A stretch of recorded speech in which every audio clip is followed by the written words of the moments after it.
guys, this is my squash, but I'm trying to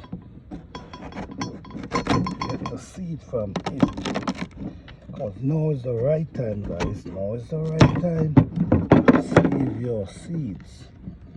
It's sunny now, and this is the time you can save your seeds and just throw them in the sun and let the sun dry them off.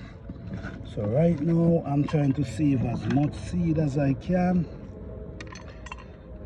in the summer, because in the winter it's harder for the seed to dry. So this is the right time. So that's all you got to do, guys. Save your seed. I have some tomato seed, some pepper seed. I have tomato seed walking on over here, but they're kind of difficult because it's kind of messy. But at the same time, guys, I'm trying to save seeds. So you see, from one plant, look the amount of seed I have. Okay, guys, this is what I'm doing. I'm saving seed.